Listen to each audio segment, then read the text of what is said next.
We are now in the semi-final in the winners bracket. Of course, there's going to be several more games after this as we catch up on the losers.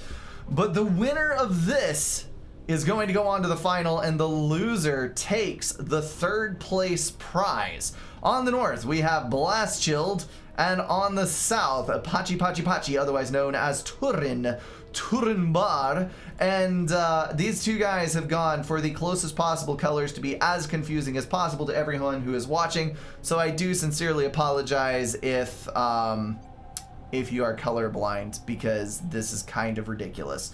All right, Pachi is running. Oh, I am at -10 speed. Let me speed up here just a little bit so we can catch up. Pachi is going for a first land factory, walking to build his mexes, probably going over to assist the hydro, and most likely going for second land, third air, if I had to guess. Please play as passive versus me as you played in the last games. And Blast Chilled knocking out a first land factory as well, with a bit more of a convoluted walking order to get all of his mexes built. Let the power of the lobby flow through you. Yeah, your ranking is 1900, Blast Chilled, and we'll let this thing get off to a slow start. Emerald Crater is the name of the map, and Emerald Crater is a very, very spread out expanse. I am pressing Control Shift. I know you can't see me doing it, but there's no reclaim other than the trees. The trees in the middle of the map and around your base. So that is all the reclaim that you're going to get. Otherwise, you're going to have to operate off of the 6 mass extractors in your core base, and then the 3s in every expansion all the way around the map, in addition to the other 6s here and the 8 in the center. So map control is going to be of critical importance, because if you don't have map control, you don't have mass. There is no core to eco off of, as there are in a lot of other maps. So we've got second air. I was wrong. Pachi knocking out a air factory, or an air scout first. Sorry, brain went off on a tizzy there. I don't know what that was all about. He is building more power, and with the hydro, that is going to balance him out quite nicely. If we zoom up here to Blast Chilled, he's also at 66 power, positive +1 mass, and he's moving his ACU over to the right flank, where he is going to build his expansion. I do like the rating coming out into the middle. We've got a couple of Mantis Scout pairs. Yeah, those are Mantis, not Hunters.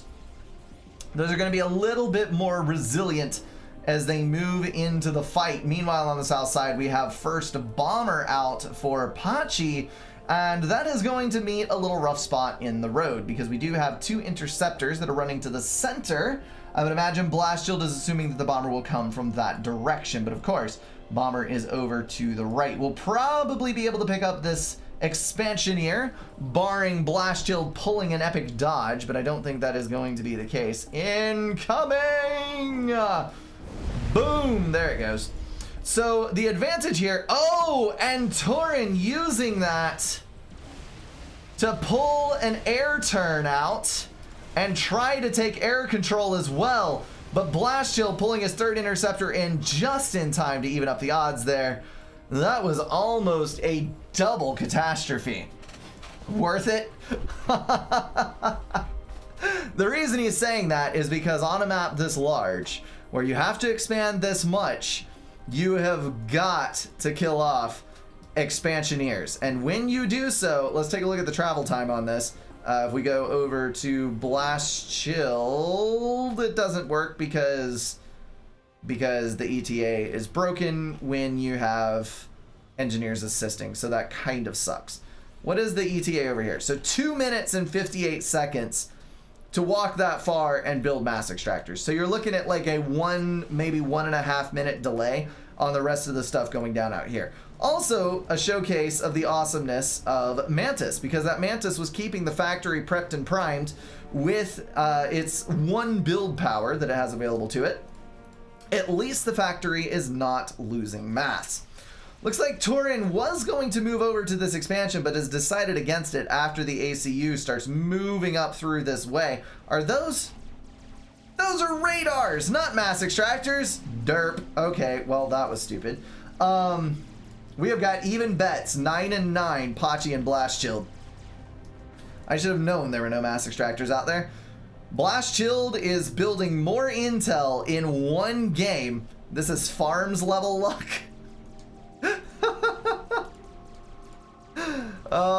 That run by though. Blast Shield is building more intel structures in one game than I do in a week. So kudos to him for actually getting some intel down. That is going to be, though, a failure to kill mass extractors out here. Blast Shield dropping in a couple more engineers to finish on that side. Let's go ahead and take a look at how big those radar circles are. Oh, those are puny sons of guns in comparison to how large the map is. So you need T2 radar just to even make a dent in what is going on here. So, full drop of engineers accompanied by an escort of 7 interceptors. Those are going to drop off and immediately get picked up by Blast Shield. And before a single engineer dies, they get picked up again and flown off by Tourney. That is the ultimate slap in the face right there. You're saying, you know what? I have decided that I am in fact going to move these engineers somewhere else, and I'm going to get away with it too, because I'm going to distract your air and move off to this edge. Oh dear Lord, that's amazing. Okay, so he's going to get 6 engineers into the north side expansion and use those to build a point defense and I'm sure a radar and a couple of factories. Absolutely brilliant on his part. Pachi's also got raiders in on the top right, so that's going to eliminate any expansioneers over there, and he's already claimed his bottom left expansion. Blast Shield is currently running 45 mass per tick versus 39, so a little bit ahead, but that gap is going to close as this expansion dies. And then we've got 700 to 640 power income. So Blast Shield is ahead overall in eco, but that could swing violently as the game progresses.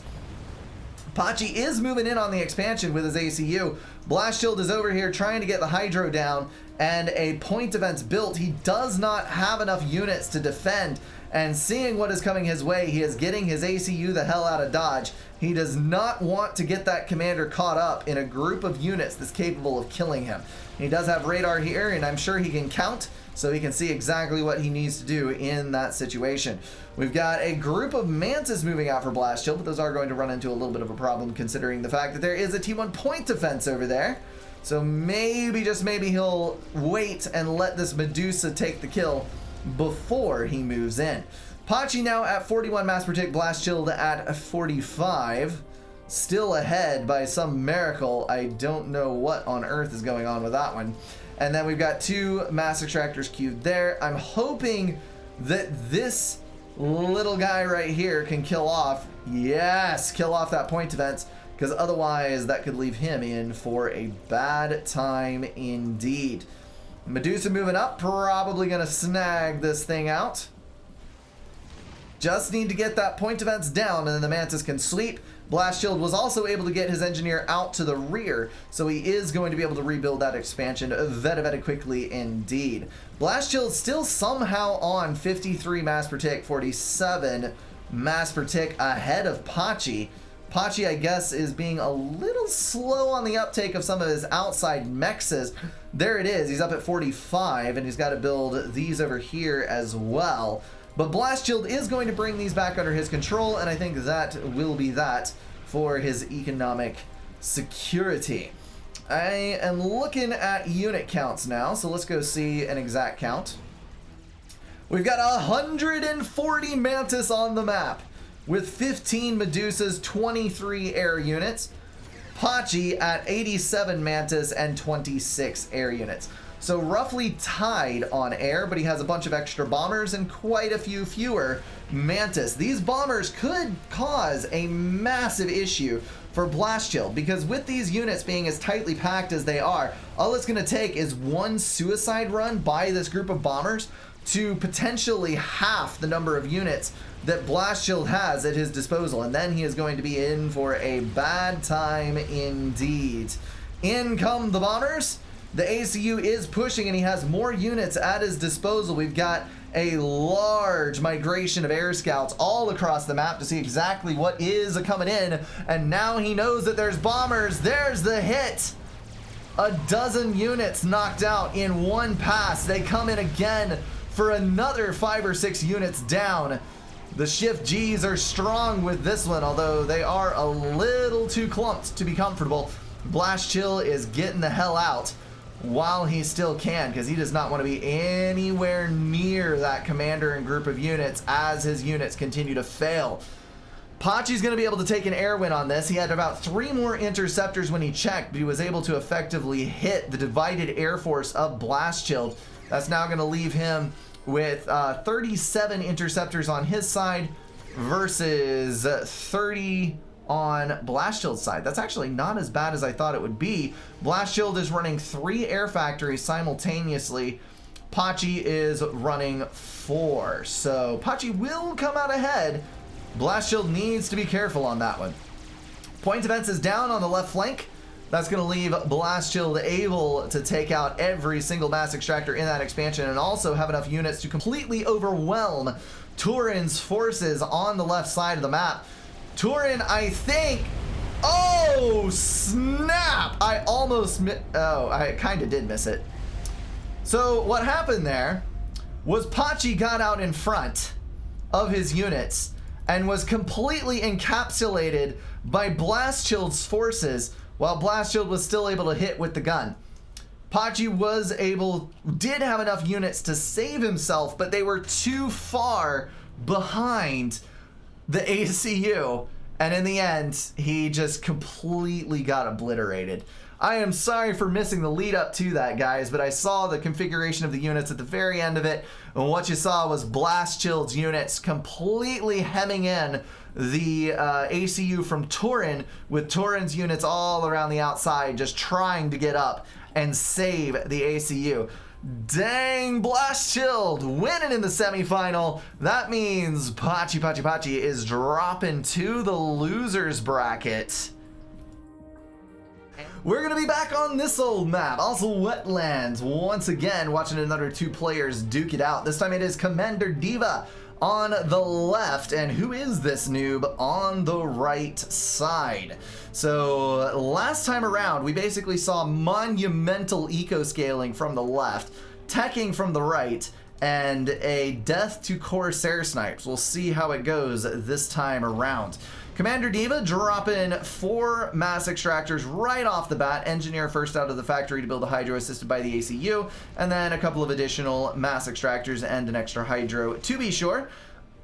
Those 6 mass extractors and 2 hydros in every single base are absolutely phenomenal for boosting your early game to ludicrous degrees. Up on the north side, who is this noob? Also land factory first. 4 mass extractors. You can get triple adjacency on 2 different factories. I didn't even realize that. Too bad this isn't a little bit farther up, because if it was, you could also get adjacency to the hydro. So you have to pick between double adjacency, hydro adjacency, or triple mex adjacency. I think I would probably have to go for double with hydro so that I could have 1 more mass extractor to ring.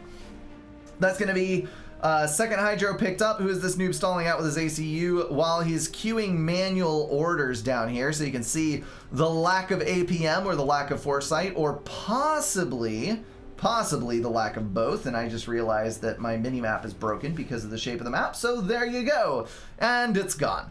On the left, we've got a lot of power grid laid out with an air factory in the mix. So hopefully both of these players will not end up in a massive power stall, as we saw in the last game with one of the players, because you have got to have an incredible amount of juice to fuel those factories. Last time around, I think we had a total of, what was it, 28 or 38? I don't remember. I want to say it was 28. I think it was 28 land factories on the left side. So if you want some kind of sense of scale for this, how many factories you want to shoot for building, well, there's your answer. You can basically build land factories for the entire game with 2 engineers and never run out of mass to run them with. All right, betting is stopped now. Okay, we've got a little bit of a raid headed up to the north. Mantis pulling around into this expansion, but it is going to be countered by another Mantis from Who Is This Noob, who is now working on his air factory as his third factory, then 2 additional lands, although one of them just got canceled in favor of a few power generators. So that's going to give him a total of 5 and 1. Meanwhile, we have got 3 almost complete with an air factory already online. So that's about the same for the initial run of factories. And then an additional 6 land factories queued on the outside edge. So nicely done, both of these guys. They are getting things off the ground rather quickly indeed. I don't know who got the first shot off here. This might be a mutual KO. Especially since both of the Mantis... Oh! Snap! The mole blocked a shot. But that one still came out victorious. 14 HP on that Mantis. That was unfortunate. Scout block OP? Yeah. Daggum, dude. Although, that scout block, I didn't see which color it was. The scout block may have saved that. That may have been the one damage, or the one shot difference that saved that Mantis. Daggum. Yeah, 100% intended micro. This is where you get those little accidental mishaps that make Subcom such a glorious game, where you get these random interactions. 5 land factories complete versus 5 complete, so neck and neck still. We've got number 6 coming online to the north, getting all this stuff prepped for an exceptional amount of build power.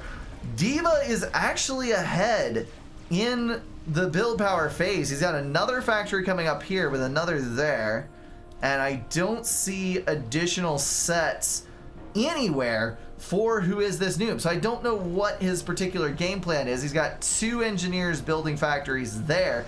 Hasn't even queued the rest of his mass extractors in the back.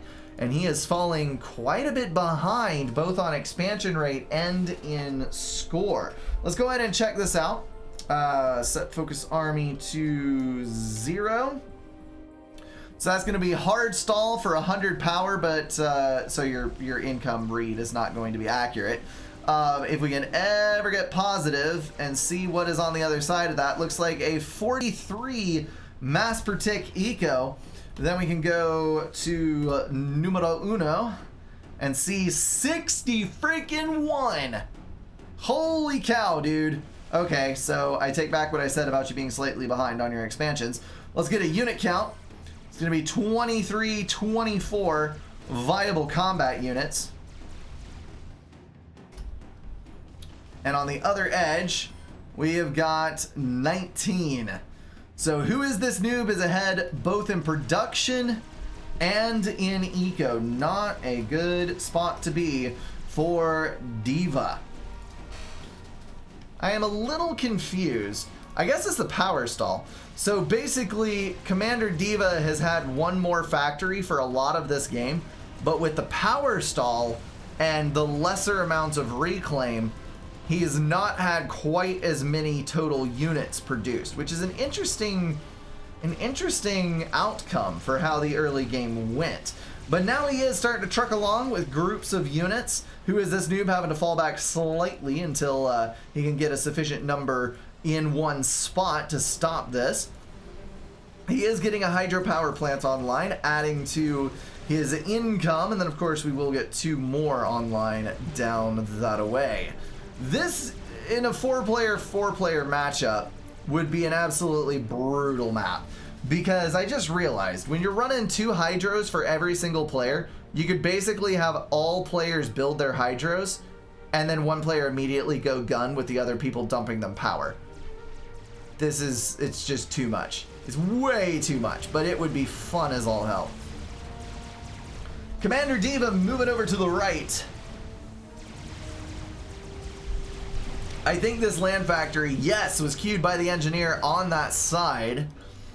So this may not end well, though.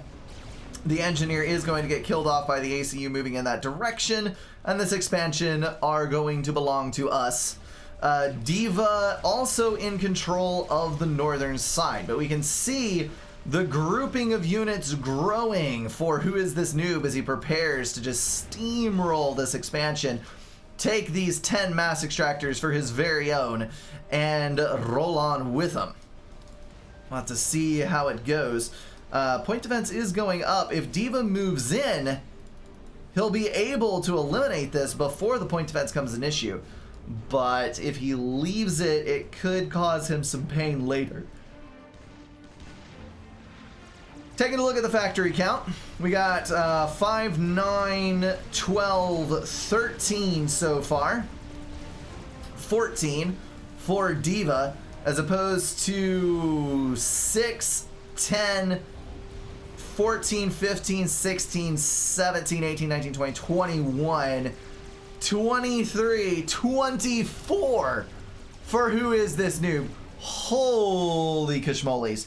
The air factories are increasing in number for Diva, which is going to give him a nice little boost in one aspect of the game. But now we're starting to see exactly equivalent map control and ever increasing numbers of Mantis coming from the right-hand side. I still think that this is anybody's game to be sure, but it is looking like it's leaning slightly towards Who Is This Noob. Let's go back and take a look at the incomes again.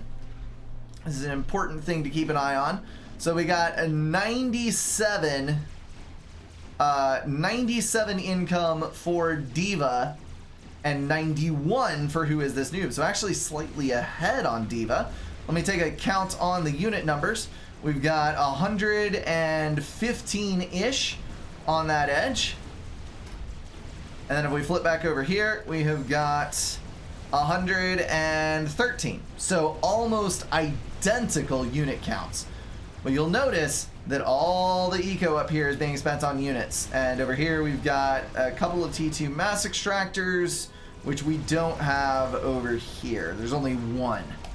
So yeah, tank production overall favoring Who Is This Noob, though depending on the engagements and depending on how things go, these numbers still could favor the side that you wouldn't think would possess it. Alright.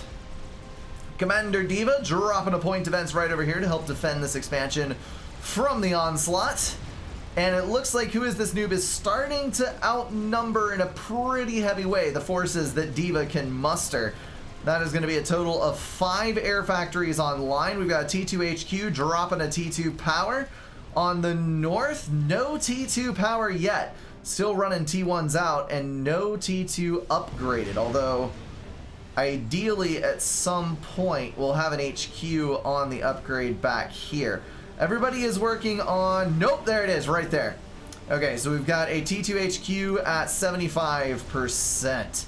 So there's going to be a very limited window of opportunity for T2. I would not be surprised at all with the current level of production if Commander Diva went straight to T3. If he gets a T2 power generator online, puts all assistance on this to go T3, slow builds a second T2 power generator with 2 T2 engineers, and then he's got, boom, loyalists on the field, loyalists everywhere. And that would be the best way to go, I think. Looks like T2 engineers out of the factory for Who Is This? Interesting little engagement up here. I think it generally favors Noob. That was odd unit placement. Very odd unit placement. But on the south side, oh, the point defense is stalled. The Medusas are too dang strong, and Diva is now swarmed. Oh dear. Oh, dearly, dearly, dearly, dear. All the units are now running to the aid of the ACU that is trying to get into the water. If he can get there, depending on the pathfinding around these units, he is taking a lot of damage. And now those tanks are moving in on the commander. No! And boom goes the dynamite. Ah! Another disappointment. as the ACUs are misplaced and swarmed. Who is this noob commenting? I played so badly. You know, that might actually be the case. He may have played suboptimally, but you know what? He played well enough and his opponent played worse. And that, in the end, is all that matters. So what I have concluded from this game, or from these two games that we've watched on this map, is that basically you need all the factories. Never, ever, ever, ever stop building factories. Well played to both parties, and that is going to be the end of this one. I am going to drop out of this game, and we're going to queue up into another one. That is going to wrap everything up for this video, guys. If you enjoyed it, feel free to drop a like and share it with someone. If you want to support the channel, catch the streams, or join the Discord, check out the links in the description. Thank you all for being at least partially insane, and I will see you in the next one.